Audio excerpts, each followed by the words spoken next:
Folks, we have Michele Bachmann. And as a matter of fact, Dean Bachmann. I forgot to ask you, which do you prefer to be called? It's up to you. You can call me Michele. You can call me Dean Bachmann. You can call me Congressman, whatever you'd like. Okay. Thank you so much for taking the time to actually take this interview. The reason I really wanted to have this interview is because you're one of the very few that has been in the public eye and as a matter of fact, you've never been given the credentials of your constitutional positions. And I don't know why that is, other than the fact that I believe that the progressives have been very good in obfuscating, who, people are, because they like to highlight Ted Cruz as, this constitutional person, and they hate him, but they give him some level of credentials where you never got those. And so you were making some comments regarding some treaties and so forth.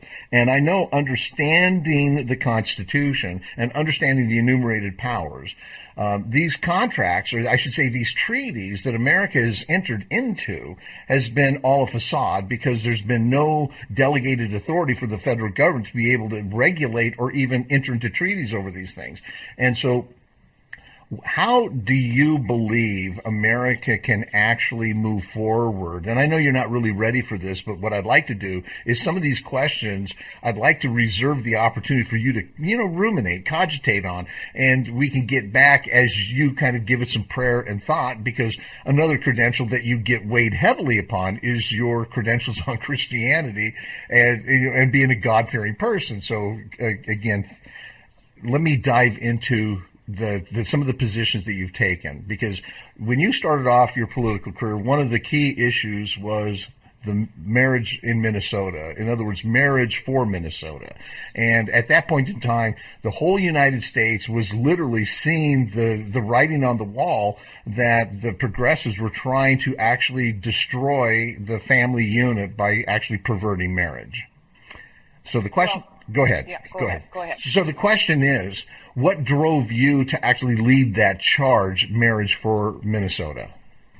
Well, what drove me was the unconstitutional nature of what the Supreme Judicial Court of the state of Massachusetts was doing. The state level Supreme Court in Massachusetts declared unilaterally that marriage between a man and a woman was unconstitutional. Marriage had to include a legal contract between people of the same sex. That had not been done before in the United States. That was in the year 2003. What they did was bizarre.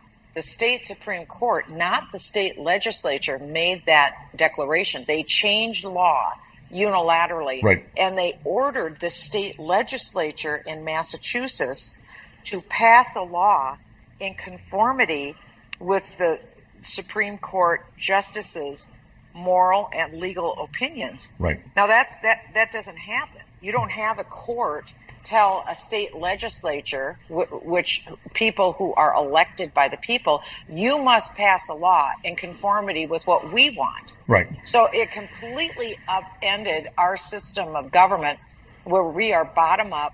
The people choose the laws they want to live under and the leaders that they want to rule over them. In this case, it was judicial overlords who told the legislature what to do. It's so offended my sensibilities and understanding of the Constitution. That's why in Minnesota, I decided to introduce a constitutional amendment to the Minnesota Constitution so that the people of the state could decide what they believe the definition of marriage is. It was their decision, not the decision of a Supreme Court. And of course, this is how progressives work. They continually upend the will of the people and instead look for any inventive action that they can to impose their will on the people. Yeah, so actually, this goes back to John Marshall during the ratification debates clearly articulated that the court's limitations on jurisdiction fell clearly onto the enumerated powers. In other words, any law that was created or anything that was outside those enumerated powers, the federal courts and the federal government had no jurisdiction over those. So in other words, it couldn't even see the light of day within the federal court system. And in fact, they should have declared that Congress was without authority right. to make that decision. And so, interestingly enough, I'm not sure because I happen to, be a history buff, and the first time that the federal government engaged itself in religion, because it first tried to actually stay away from it, was with the Mormons. And so, as I looked at the history, are you talking about having Utah become a state? The polygamy issue. They were told that the Supreme Court told Utah, you can't become a state until you outlaw polygamy. Right. So, in other words, they were exerting some powers that they didn't have in the Constitution. But here's the irony. Earlier, when the Mormons were being persecuted, they actually made an appeal to the federal government and said, hey, look, you got to protect us. We have these religious rights. And they said, that's not within our enumerated powers. We don't have the power to do that. And it was literally, I think, like 30 or 40 years later where the federal government, finally took up this charge of going after them and now, overreaching their bounds. Another thing I wanted to get into, because this is right in the forefront, but I believe it was very early in your career in Congress that there was this issue regarding the Cost Reduction Act for student loans and so forth. And you actually became, I would just say, a firebrand at that point in trying to stand up for what was constitutional. Now, as we see today, there's actually a direct correlation, and I believe you were on the right track in the right direction on that particular issue.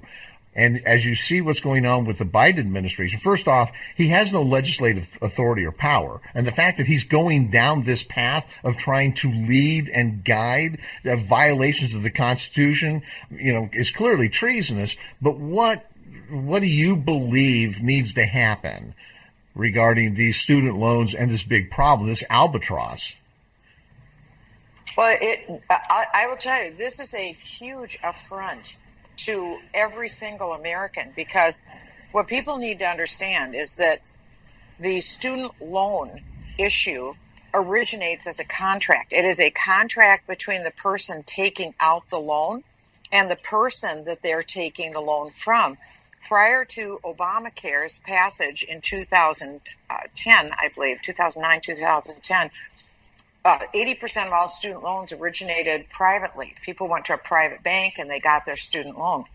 After Obamacare, by design, the Obama administration wanted the federal government to become the national bank for all student loans because they knew they could then politicize student loans. So that's what the whole purpose was. That in itself was an unconstitutional action on their part. There is no constitutional basis for the United States government to be the backer of student loans.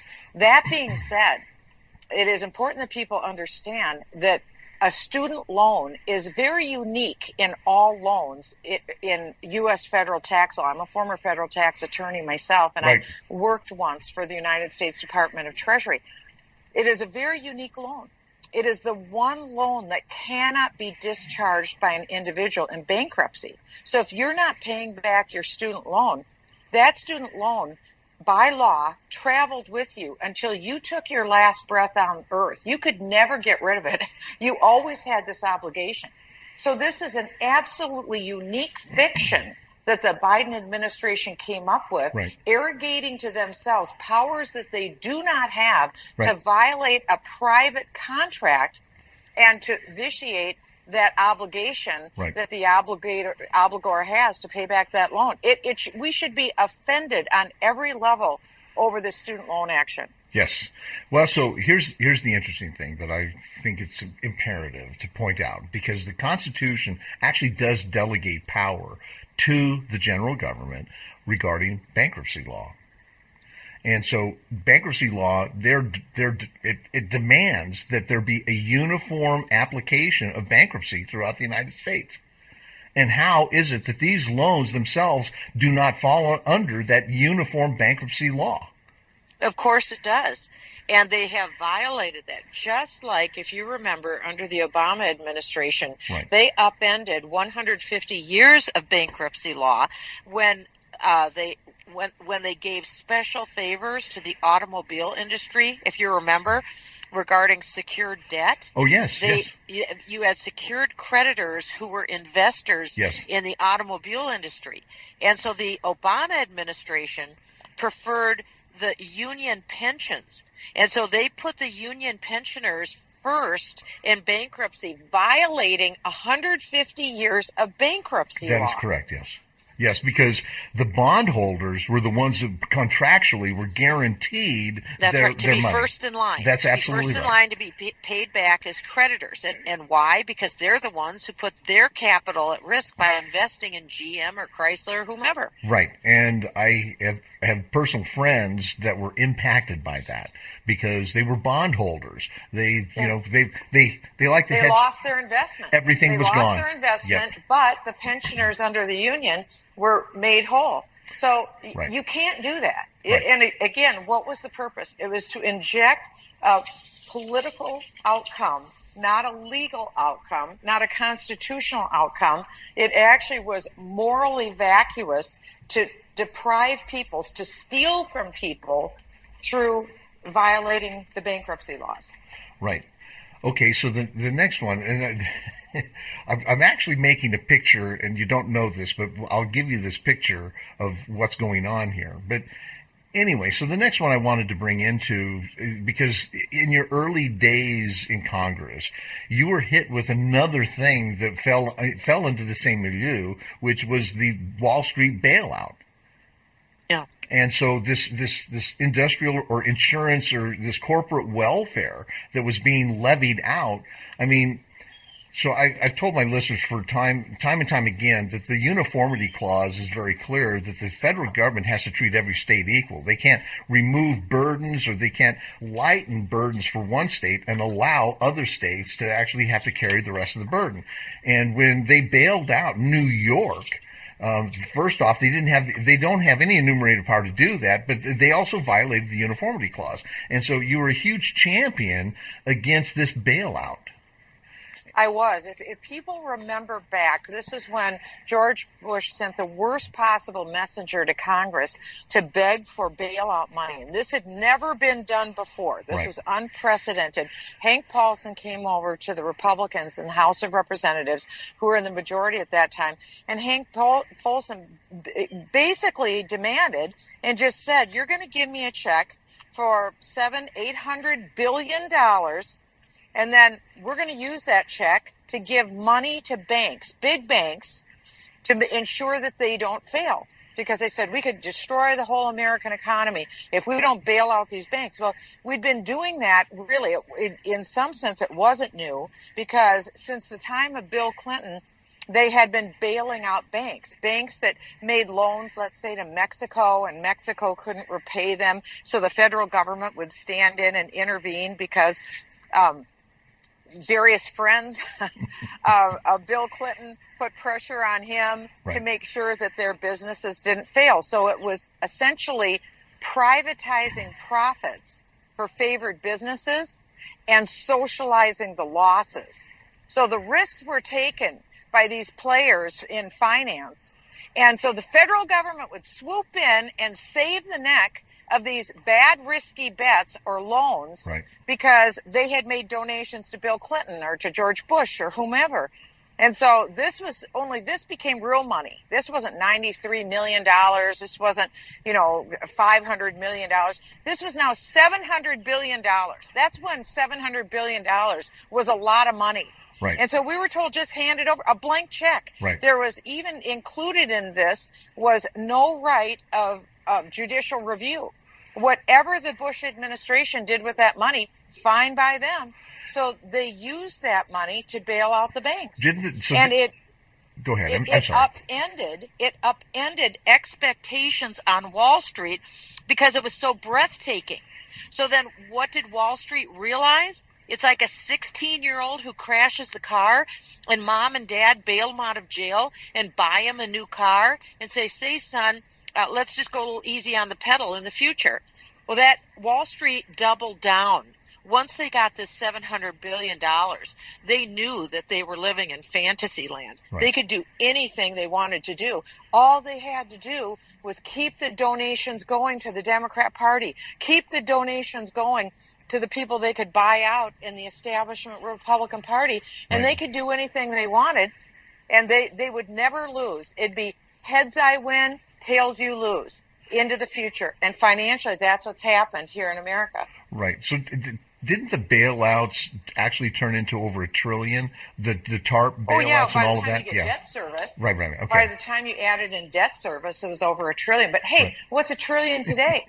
Here, just this last week, Biden came back from vacation and signed another, $700 billion to give to the phony climate change initiatives and his healthcare initiatives. It was basically, to be honest with you, to hand out money before the election to all of his big donors.